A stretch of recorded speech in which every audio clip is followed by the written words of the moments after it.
What is up, my fellow Chibits? Hopefully all of you are having a very good day today, because today I'm here to talk about The Promised Neverland. Now, I know this chapter review is a little bit late, about 2 or 3 days late, but as I've said many times in the past, if I don't have the time, let's say on a Friday when it comes out or a Saturday, I typically like to save it until a Monday. So, yeah, that is the reason.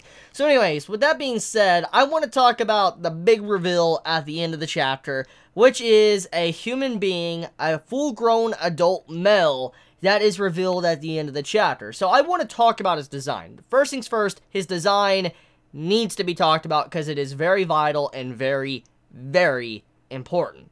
Number one, as we know when it comes to The Promised Neverland, all of the human characters we have seen, they have a barcode. They have like a number on their neck, which showcases that they are cattle. They are being used to feed the demons.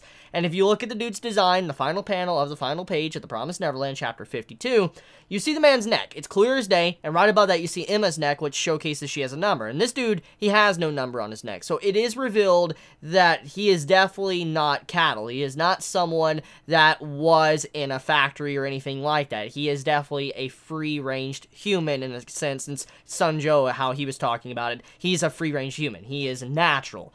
And that is one big indication to show he is definitely different. Number two, I want to point out that he wears a glove on his right hand, but he doesn't have a glove on his left hand. And there was a lot of emphasis on this in the chapter. When you see the, like, look at the room, you see all the monitors and stuff, and when you see him holding, like, a teacup and all that, you see his hand. Like, his left hand, he's holding it, it looks like a natural human hand picking up the cup. And then, on the final panel, you see, you don't see his left hand, it's covered by a bubble, and you see his right hand, and he has a glove over it, and he's picking up, like, a sugar cookie. So, it does show that there is definitely something off with his right hand. Either there's a barcode there, maybe there's a difference and he has a barcode on his hand, or it's a prosthetic, it's not a real hand, one or the other. But regardless though, his design is definitely different from the normal humans we have seen in the world of The Promised Neverland.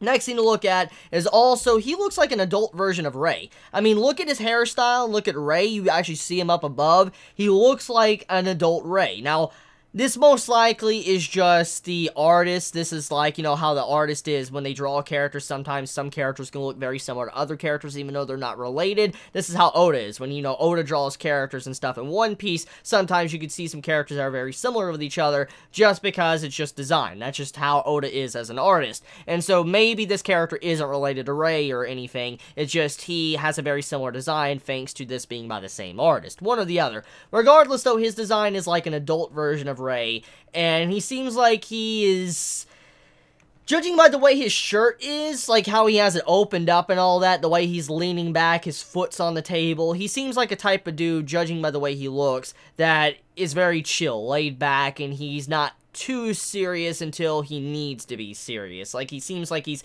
probably lazy in some ways, or he's like a delinquent in others. So that's my impression of his character just by appearance alone. Anyways, though, besides that, let's talk about the fact that there was a hallway with a bunch of numbers on it. Now, this could be indication that this is a shelter. However, it's very weird that there is numbers and doors down a hallway all over the place. It's creepy. Because when you think of numbers and stuff, you think of, like, prison cells or something, or you think of, like, rooms to keep people there, or even a hotel or something. It could be it, but it's creepy seeing all of these doors with numbers on it, and when you see Ray's number on his neck, it might be that this could be, like, a plant or something, a hidden one, or maybe this is, like, a different organization that's trying to do something with, you know, human children. Something, I have no idea. I mean, we do know that the Society of the Promised Neverland, the Demon Society, they are not all one unit. They are separated. There's different religions, different viewpoints, different ways how they govern and the laws and stuff. So we do know that not all the demons are working together. And with a world like this, it's obvious that some demons would be on the human side. Vegetarians or so-and-so. You get what I'm getting at. And basically, some of these demons might be terrorists. They might not agree with society, and this could be a terrorist organization or something. Who knows?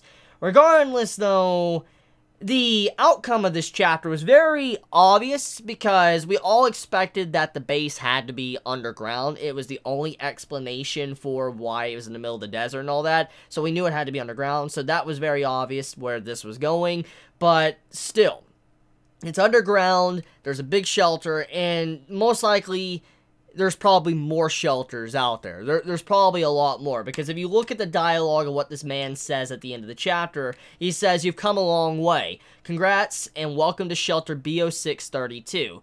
So what this makes me believe is that there is definitely other shelters out there, probably shelters that are holding humans and, you know, keeping them alive. And so, yeah, I believe that this isn't the only one, and this is just a fraction of probably what is out there. And most likely, there's probably a lot of underground tunnels as well. Because think about what we saw these past couple chapters. When Sunjo and Musica, they were leading the children, there was a bunch of tunnels underground. Most likely, that's also how these bases work, these shelters. There's probably a lot of underground tunnels and stuff that, you know, lead to different locations for if there is a big human society in this world, they can stay undetected and not be caught at all. That's what I'm assuming. Anyways, though, let's also talk about the demon fight. So that is something I quickly want to cover. So, Sunjo, he, has a big fight at the beginning of the chapter, which is, pretty badass. Gotta admit, Sunjo is a beast. He is pretty epic. I mean, the page where he's staring off the demon, he's looking down the demon and all that, that was holding the sword. We saw him cut up another demon a while back.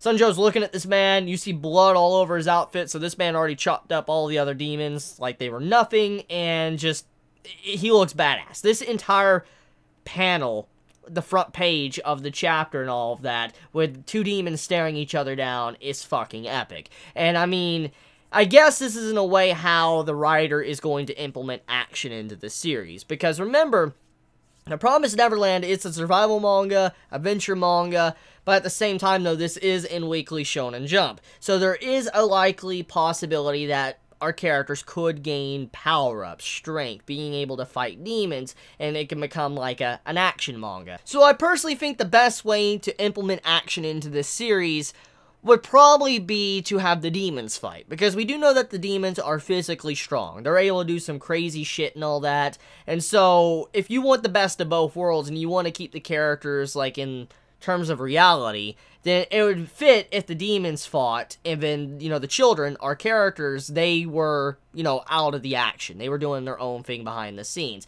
That would make much more sense, because even if they get a power-up in the future, it wouldn't make much sense if they were to fight the demons right now, because they're just way too weak. They're way too weak and inexperienced. There's just no way they could stand up to the likes of these demons. So, I do like the action sequence we had. It was very short. It wasn't nothing, like, insane, but it was still a good action sequence, and it's kind of something we could expect probably from the future of The Promised Neverland as the series continues to move forward. And it also does reveal that, you know, Sunjo, he is a beast. Don't underestimate this man. This man will rip you fucking apart. So, yeah.